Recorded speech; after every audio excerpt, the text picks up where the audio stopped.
You know, the treatment and the eventual demise of Honorable Segirinya should have offered the political opposition enduring lessons, because he was a colleague in the hands of our enemies, and therefore the opposition should have done everything in their power to have our colleague back in our hands. I was equally shocked when the opposition questioned the manner of Segirinya's release, when actually some of them were part of the court processes we went through to have him out of prison. So how do you question? What kind of wisdom do you offer by questioning the release of a sick man who is fighting for life?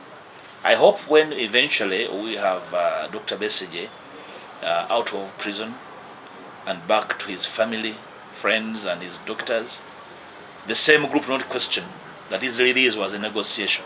I do not actually understand how some people think and reason. So, as long as one of you is in the hands of your enemies, you must summon the best out of your intelligence to have that person rescued, no matter. That's how it is done. So you do not question how somebody is being released when it's in the hands of your enemies, because you don't have control. I am sure we do not have control over what's happening in Luzira and other prisons where some of our colleagues are detained without trial or are undergoing kangaroo trial. So it's only common sense that we summon the best of our energies, our abilities, our creativity to ensure that him and others in illegal detention are released. And therefore, the manner of their release can only be explained by the regime, not us, because we contend that they are in prison illegally, just the same way we questioned the continued detention of the late Honorable Segirinya and Honorable Sewanyana, even when the regime had failed to try them, as they had claimed that they have overwhelming evidence against them. So it's a no-brainer for anybody to question when somebody is released when they are in illegal detention, unless that some person is grandstanding and therefore has no locus over which to stand their politics. The politics of grandstanding has partly played into the hands of the regime, and I object to it. Nabadde Masaka nentambulako mu bitundu ebyenjawulo ye bawandiisiza abantu n'okukebera enkalala.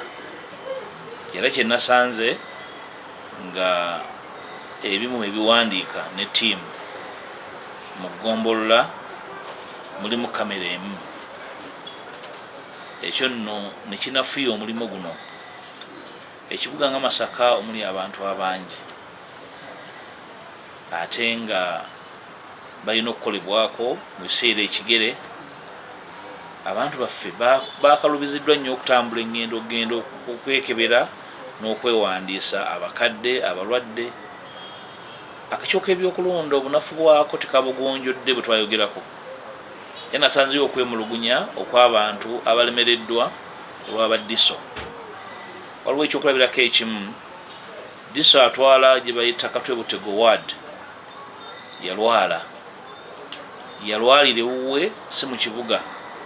Abantu badde batambula kilometers ezisukka 15 ogenda okutwala empapula aziseeko omukono ewaka waali nga mulwadde, era bangi balemereddwa olwa ebisale ebyetaagisa okukwata bodaboda oba emmotoka ogenda okunoonya Diso waterako omukono.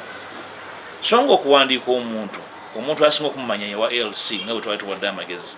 So awaddewo ekyobunafu kyamaanyi nnyo. Ekyokubiri, na buli kati tetumanyi obanga akakiiko register gye kateekateeka register eri manual oba eri digital. Ekibuuzo kyonna kibuuza ne minisita wa ssemateeka naye takimanyi. Naye mumanyi bulungi nti akalulu obulu bwe tuyiseemu bubadde bubeeramu vulugu okuba ne register 2, biometric ne manual, nga ziri ku polling station zombi. Kyokka obuzibu obuliwo nti ng'abaagala enkyukakyuka situkoze kimala okulaba nti ensonga eno ebeera nsonga nkulu, kubanga wano akalulu kabbibwa. Akalulu okubbibwa tebakabba ku lunaku lwe kalondebwa. N'enteekateeka ya register oyinza okugamba nti kibitundu 5 ku 100 ku butangaavu n'obwerufu bw'akalulu. N'olwekyo siina bumativu ku nteekateeka ya register nalowooza nti eno yemu ku nsonga enkulu ezitwandibadde tuweremerako mu reforms okukkaanya tukola register ya kikaaki tukola manual oba biometric na buli kati tewali asobola tuwa ansa n'olwekyo register yonna enazoza commission gyenayagala gyenaaleeta oba zombi olw'omuvuyo guddemu n'olwekyo okuwandiisa kuwedde siina kirungi kyensuubira abantu bangi tebeekebedde mu nkalala era obadde oziraba kubanga babadde bamanyi nti baalonda kyokka ate era bangi bagenda babakyusa kati kyeneebuuza nti computer electoral commission etamiira ennaku ezimu nti esobola okweteekako nekujja woolondera nekutwala kilometers 2 nga yekikoze ku lwayo abantu bangi babadde bemulugunya nti nze banzije wenondera ne banteeka kilometers 10 ewalala ne banfumya ne constituency so simanyi oba computer yaabwe emanyi okunywa amagengere naye banga byekwata ebitegeera nga yebikoze kusiko muntu one ku bantu bangi naye eno nsonga nkulu nnyo kubanga kikolebwa mu bugenderevu naye abalina okukirondoola tulinamu okubongoota n'obutamanya ekyakukola. Well, first of all, the situation of Dr. Besigye must humble all of us as political leaders, as the opposition in particular, and must invite the best out of us to do something extraordinary. Not merely to have him rescued from the hands of his tormentors, but also to ensure that this does not happen again to anybody, save Dr. Besigye, who has been a victim, not once, not twice, but to ensure that nobody, no citizen, is treated in this most inhuman and degrading treatment. The treatment of Dr. Besigye is the height of dehumanizing, belittling somebody just because you want to exact revenge and retribution on them. I'm very sure the regime is being vengeful on Dr. Besigye, and they are sowing bad seeds of politics of revenge and retribution, which some of us abhor and believe that it's very dangerous politics. If Dr. Besigye has a crime to answer to, we have a court system. I am not sure whether his kind treatment is part of the court system. I am not sure whether his kind treatment is part of our justice system, and therefore he must go through it. I am very sure the laws of the land are very, very clear on how to treat the sick in the course of trial. And therefore the regime has no explanation under the sun they can give to justify the inhuman and degrading treatment exacted on the person of Dr. Besigye. As the political opposition, my contention is that we could have done better and more to ensure that this does not happen. We have a problem. We are very divided on very mundane issues.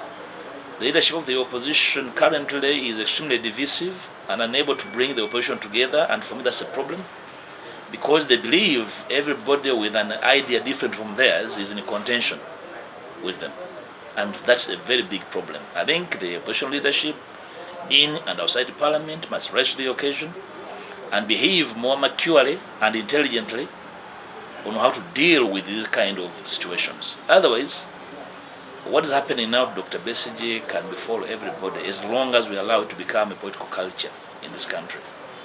So I want to call upon everybody who believes that the country is going astray.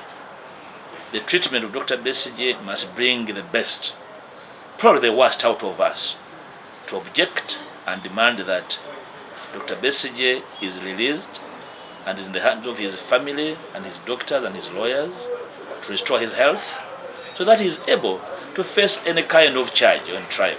So according to me, he's being persecuted, and what he's going through is part of what the regime elected to treat him as punishment for his resistance against the regime. And therefore the opposition must rise in a more structured manner, and communicate and work with everybody, not in the kind of divisive manner, because every other group are trying to have their way, believing that we are in contention. The issue of Dr. Besigye and other prisoners is not a matter for which we are in contest, and therefore must be handled with the kind of diligence and with the kind of togetherness never seen before, so that it does not happen again in our midst. Tour of various places in which the Electoral Commission is conducting voter update and registration, and I was able to first-hand touch the laziness, the failures, of the commission. First of all, the centers have been very far from the people, and therefore it created a gap, and people are not able to move. We thought that this would be the system, the exercise would be brought closer to the people. That never happened. And as a result, so many people did not go to check their names on the register. But even in some situations, especially in Yendomokungwe, I'll give you an example. One of the polling stations, one of the villages actually, was distributed across the constituency. Actually, more than 2 polling stations had been scattered. I do not know how this happens from the Electoral Commission, that a system that is biometric can distribute randomly voters across polling stations without it being deliberate. So the whole exercise for me does not bring out a well-structured and organized register, and I believe a register is almost the major component on the free and fair exercise.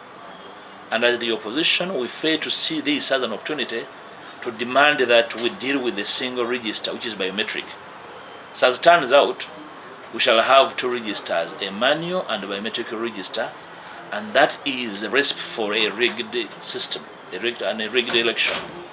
That scares me, and we seem to be lazy in demanding for clarity from the Commission, and as a result, I am very sure we shall then complain of a stolen election when we have escorted the Electoral Commission to go and use a register that we are not agreeable to. I still contend that the country must be using a single biometric register. Even people without thumbs, the current system of NIRA can capture people's eyes, and therefore the eyes can provide the requisite print that required to identify somebody. So I think this was abused, and the consequences shall be felt next year at the polls.